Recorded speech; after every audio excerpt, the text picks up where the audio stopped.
para começar nosso programa de hoje, a gente tem a grata satisfação de receber a professora Fernanda Abreu, ela que é da Faculdade de Direito da Universidade do Estado do Rio Grande do Norte, é também integrante do Núcleo de Estudos sobre a Mulher Simone de Beauvoir, é um núcleo que é muitíssimo importante, que traz aí estudos, pesquisas e orientações para nós mulheres. A gente vai abordar o tema Agosto Lilás, que é uma campanha que tem a base aí realmente da proteção, né, da mulher, de combater a violência contra a mulher, de dar orientações a essas mulheres, a todas nós mulheres, né, que precisamos de uma forma ou de outra por conta de sermos mulheres, né? Mas ela vai conversar melhor com a gente, vai trazer aí outros esclarecimentos, ela já está ao vivo aqui junto conosco. Seja bem-vinda, professora Fernanda, bom dia! Bom dia, Aline. Bom dia a todos os telespectadores da TV. Uma satisfação enorme sempre estar aqui na Super TV contigo. Sempre que a gente é convidado para essas pautas, a gente fica muito feliz, porque é uma grande oportunidade, né, de dar visibilidade a temáticas tão importantes para a nossa vivência. Pois é, professora. E nesse tempo, né, de pandemia, nessas coisas todas que nós estamos vivendo, loucura atrás de loucura, eita atrás de eita, né? Muitas perdas, inclusive, nesse ano. 2020 não está sendo fácil para ninguém. Eu queria perguntar essa questão de uma campanha como essa, a importância, o peso que ela tem para nos alertar, não só a nós mulheres, mas a todos, né? A todos e todas, como costumamos dizer. Olha, Aline, a campanha completa agora, né, um tempo razoável, a lei completa 14 anos, e a campanha ela é uma campanha que acontece em nível nacional, inclusive, uma coisa interessante é que ela integra, por lei estadual, o calendário oficial do governo do estado. Isso é interessante porque, então, ela tem uma amplitude maior e acaba congregando instituições públicas das mais variadas ordens, não só as instituições públicas, mas as instituições privadas também. A gente chama, convida, conclama a população como um todo, né, através da nossa famosa ciberdemocracia, através das redes sociais mais variadas, a darem visibilidade, a criarem, caso não queiram utilizar posts das instituições, a criarem seus próprios posts, né, a fazerem a leitura da lei para conhecê-la. A campanha dá visibilidade à lei, mas o mais importante em dar visibilidade à Lei Maria da Penha é sobre a visibilização da finalidade dessa lei. Né? Ela tem a finalidade tanto de prevenir como de reprimir todas as formas de violência contra a mulher. Na verdade, mais específica, a violência familiar e violência doméstica, porque é a violência mais incidente na nossa realidade. Existem vários tipos de violência que são praticadas de maneira muito incisiva no Brasil e no mundo contra a mulher, tanto nos espaços públicos quanto nos espaços privados, mas a doméstica ainda é a de maior índice, e por isso existe a Lei Maria da Penha e existe a campanha Agosto Lilás, para lembrar não só da existência da lei, mas da necessidade, sabe, além da gente tirar ela do papel. Só ela no papelzinho lá escrita, né, ela não sabe muita coisa para a gente, não, ela precisa sair de lá. E para sair de lá, ela tem que contar com ações da sociedade civil organizada, especialmente do Estado, das famílias, dos indivíduos. É um conjunto de ações e de fatores que vão nos levar, eu espero, muito sinceramente, um dia a dar uma efetividade mais ampla a essa norma e livrar as nossas mulheres e as nossas famílias desse fenômeno terrível que é a violência. Professora, nos seus estudos, que como a senhora bem acabou de colocar, ela só no papel não nos adianta muito. Como é que vocês têm visto a chegada, né, dessa lei, a chegada dessas informações na vida das pessoas, né? Porque eu acredito que tenha muito preconceito a lei Maria da Penha, porque o povo tira a onda mesmo, né? Tira onda, porque tem que ter o José da Penha também, porque tem mulher que bate em homem e tal, mas levam a pagode, como a gente diz popularmente. Como é que, nesses últimos anos, a senhora tem visto a chegada dessa lei, a compreensão dessa lei e a divulgação dessa lei? Olha, Aline, a lei tem sido muito divulgada. Muita gente é entusiasta dessa lei, aprecia e estuda essa lei. Mas existe também muito preconceito em relação a ela, como você bem colocou. Ela é motivo de muitas piadas, e são piadas que militam contra não só a lei, mas contra a construção de uma cultura e de uma educação que permita tirá-la do papel. Porque se a gente não leva ela a sério, se a gente faz piada com ela, como é que a gente vai passar para as crianças, para os adolescentes, para a sociedade em geral, a ideia de que é algo realmente sério e importante e precisa ser realizado? No momento que você realiza uma piada, que você faz chacota de uma norma tão importante como essa, na verdade você está prejudicando a efetividade dela. Você está deixando de cumprir com o seu papel de cidadão, que é também de contribuir para o fim da violência doméstica. As pessoas perguntam realmente muito sobre uma lei Zé da Penha, porque as pessoas têm uma visão de que a lei ela deve ser apenas geral, abstrata e valer para todo mundo da mesma forma. Mas uma das funções principais da lei de qualquer sociedade é de realizar a justiça, Aline. E não se realiza a justiça sem se entender as diferenças que acontecem entre as pessoas. Não existe uma lei Zé da Penha porque as maiores vitimizadas pela violência doméstica são as mulheres e não os homens. Obviamente, há normas para os casos em que os homens são vítimas de violência. E quem pratica violência contra os homens também, de maneira geral, contra a sociedade, precisa ser punido. Mas no caso das mulheres, isso é tão sério, as estatísticas são tão elevadas, e o problema se torna também um problema gravíssimo, inclusive de segurança pública, impacta no desenvolvimento social da nossa coletividade. A questão é tão séria que ela precisou de uma lei específica, com políticas públicas específicas para trabalhar essa questão, especialmente porque as causas delas são causas estruturais, estão na forma como nós somos educados, como nós somos normalizados na sociedade, né? A nossa sociedade de maneira geral, no trabalho, na política, no lar, qualifica socialmente as mulheres de maneira inferiorizada em relação aos homens. Então, a gente espera que chegue o dia, além que a gente não precise da Lei Maria da Penha, mas esse dia não chegou ainda. Infelizmente, os índices de violência na nossa realidade, eles continuam aumentando. E aí esse fator tanto pode se dever ao fato de que essa violência concretamente está realmente aumentando, ou ao fato de que o trabalho com relação à lei dá visibilidade à questão e faz com que as mulheres se sintam encorajadas a fazer aquilo que elas não faziam antes, que é denunciar, que é procurar ajuda, que é procurar apoio. E eu sei que eu estou me estendendo aqui, mas eu queria dizer também que a gente precisa começar a ver essa lei não como uma lei voltada para punir e enjaular os homens, mas como uma lei voltada para realmente prevenir e combater a violência contra a mulher. A questão é quem está praticando essa violência. E ela também não é uma lei exclusivamente de natureza penal. Ela é uma lei ampla, que tem disposições administrativas, de políticas públicas, de educação. Então, assim, é necessário, por isso que a campanha Agosto Lilás existe, é necessário um esforço coletivo. Não basta só você denunciar, você também precisa prevenir. Você também precisa, mesmo após a denúncia, tratar as consequências danosas da violência. Sabe, Aline, só para você ter uma ideia como essa questão não é só uma questão voltada para o direito das mulheres, o impacto no Sistema Único de Saúde brasileiro, financeiro, é altíssimo no tratamento de mulheres em decorrências de danos oriundos de violência doméstica. Só para você ter uma ideia como a questão ela não é exclusiva, ela não preocupa apenas as mulheres, ela preocupa o Estado brasileiro como um todo e a cada cidadão. Como a gente já conversou um pouco antes, né, professor, assustador saber que vivenciamos isso em pleno século XXI. E hoje, especificamente, né, a gente tem aí a data, que foi quando a lei foi sancionada, a Lei Maria da Penha, em 2006, e a gente trazer essa temática, bater e rebater nesse assunto e ver que ainda é muito uma realidade muito distante, aparenta ser uma realidade muito distante desse dia que não precisaremos mais, né, da Lei Maria da Penha, mas nós precisamos ir muito a várias realidades que muitas vezes a gente nem tem ideia que existe e outras tantas que a gente sabe, então é bom ficarmos atentos, né?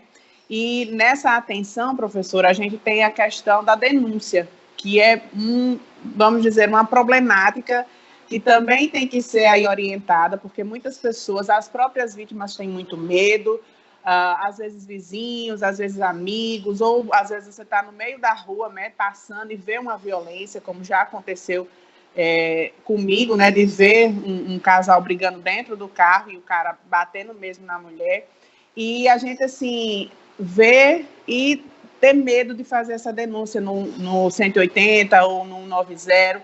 Como é que homens e mulheres podem fazer essa denúncia? Como é que a gente pode não ter medo de denunciar?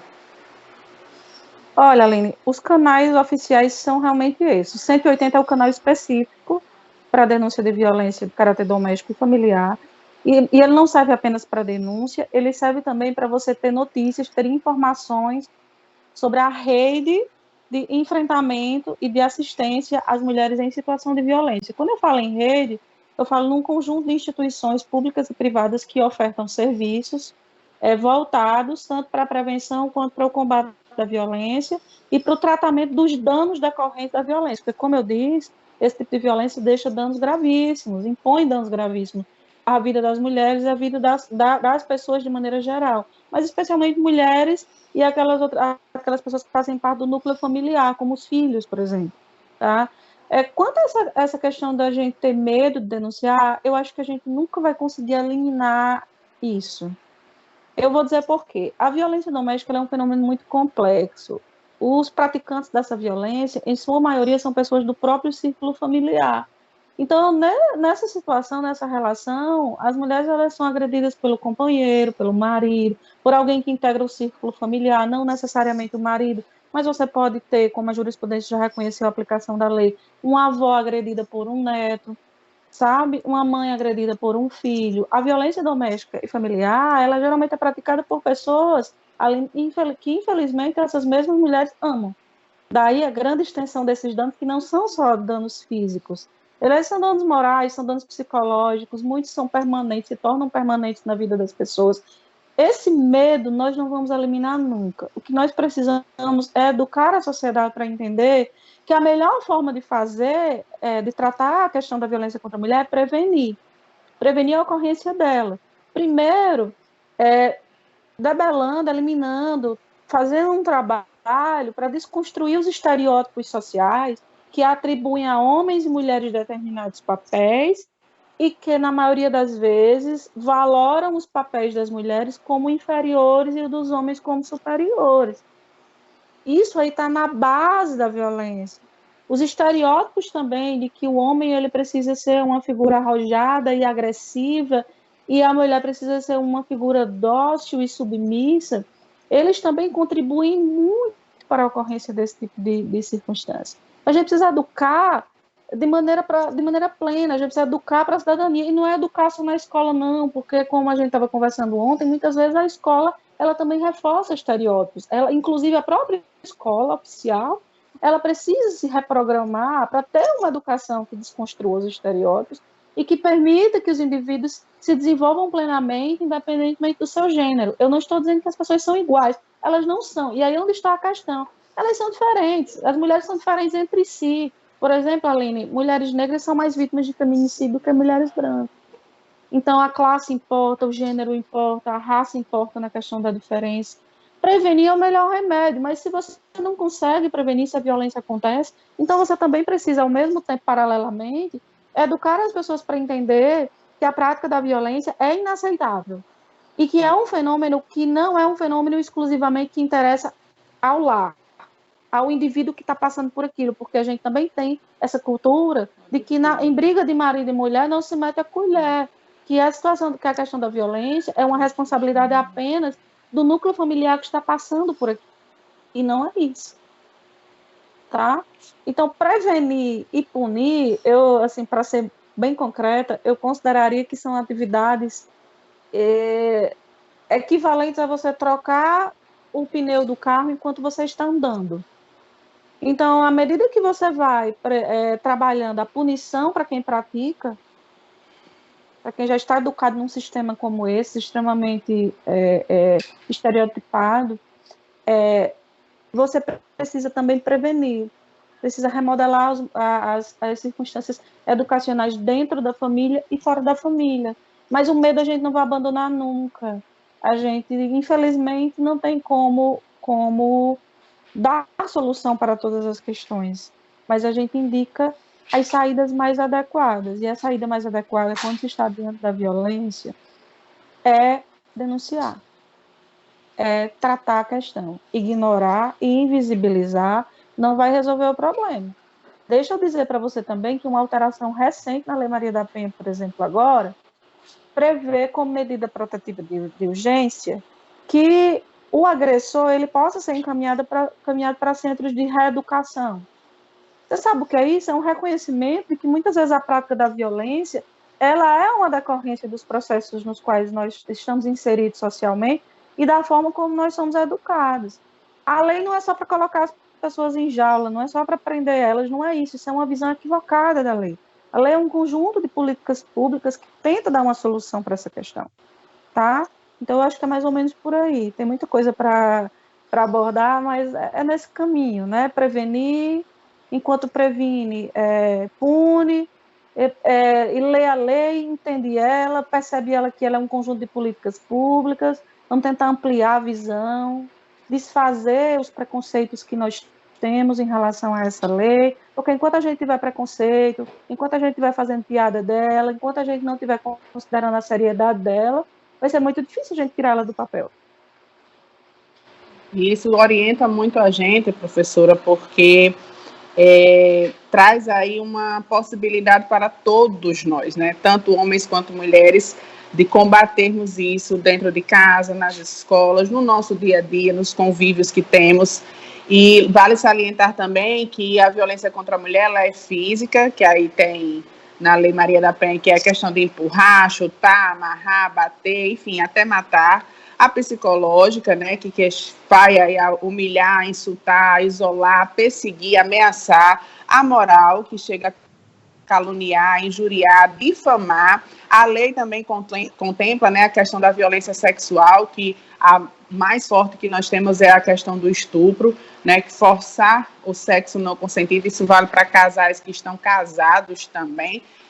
E a patrimonial, que ontem na nossa conversa a senhora destacou isso, né, que é não deixar trabalhar, reter o dinheiro, destruir objetos, ocultar bens, que acontece muito e muitas vezes, né, nós não temos a noção da quantidade de vezes que isso acontece no Brasil e no mundo todo. Só para a gente encerrar, professora, por favor, destaque essa questão dessas violências que são bem colocadas, né, e estão aí contempladas pela Lei Maria da Penha, que hoje, né, está aí trazendo para a gente muitos benefícios, mas ainda precisa ser muito conhecida.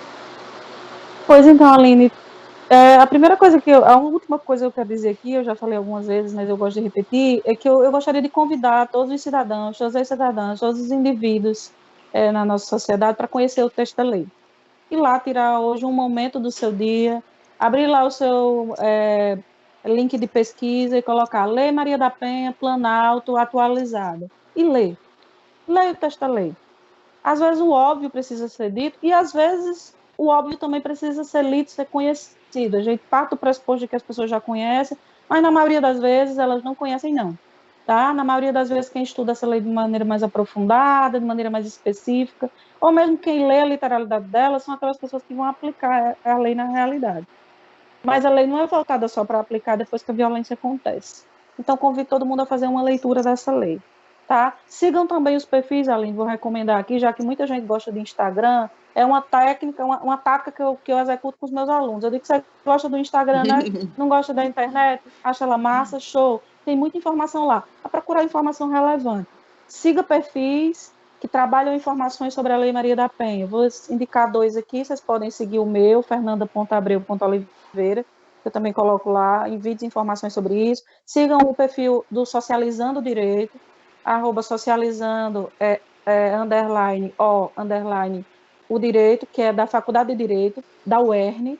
Lá nós fizemos uma campanha explicando ali os tipos de violência previstos na Lei Maria da Penha e demos exemplos práticos, um a um, de como concretamente essa violência é praticada. sabe? Tem também o NEM, o Núcleo de Estudo sobre a Mulher, no Instagram. Eu estou recomendando isso, né? Porque eu acho que a gente não tem muito tempo de falar cada uma, e a gente usa demais a internet hoje. Então, vamos usar para coisas úteis. Vamos selecionar aquela informação que é relevante e coloca na tua cabeça hoje, você que está me ouvindo, que a informação relevante de hoje é conhecer mais sobre a Lei Maria da Penha. É seguir perfis que falem sobre ela e que me esclareçam sobre ela. E aí vai começar a aparecer lá no meu feed coisas que são importantes para que eu mude enquanto indivíduo e que colabore também para uma mudança social. Isso é uma coisa prática para hoje, uma meta que eu acho que todo mundo deveria ter, conhecer mais sobre a Lei Maria da Penha e fazer com que as suas ações, as nossas ações, sejam mais condizentes com a busca de uma sociedade melhor, com a busca de uma sociedade menos violenta. Procura saber você, começa você, procurando saber o que da sua vida você executa, que não é condizente com essa busca. Eu acho que o que eu poderia dizer de mais concreto é isso, e no mais é agradecer pela oportunidade de fala que você sempre nos oferta, tão relevante. Muito agradecida. Eu que agradeço, professora, pelas suas orientações, as suas explicações. Nesse dia tão importante que a Lei Maria da Penha completa 14 anos de existência e ainda tem muito percurso, né, a fazer por conta da gente mesmo querer conhecer, da gente ir atrás. Ah, Aline, mas eu não sofro violência, eu não tenho contato com essas coisas. É para saber também como é que funciona a Lei Maria da Penha e outros tipos de leis, mas em especial essa que nos atinge tanto. E agradecer muito, professora, dar os parabéns, né, pelos seus estudos, pelas suas pesquisas que nos contemplam, não só dentro da Universidade do Estado do Rio Grande do Norte, mas também na sociedade como um todo. A senhora faz valer o papel de professora, mas faz valer também o papel de cidadã, né, que saiu da universidade, continua lá, mas traz o conhecimento para fora dos muros. Muito obrigada e vamos à luta, né, continuar na luta. Vamos sim, querida. Muito obrigada e um bom dia a todos. Para nós todos. Obrigada, professora Fernanda Abreu, ela que é da Faculdade de Direito da Universidade do Estado do Rio Grande do Norte, e hoje veio falar conosco sobre os 14 anos da Lei Maria da Penha, sobre a campanha Agosto Lilás, que é uma campanha que nós devemos abraçar, que traz aí o combate à violência contra a mulher.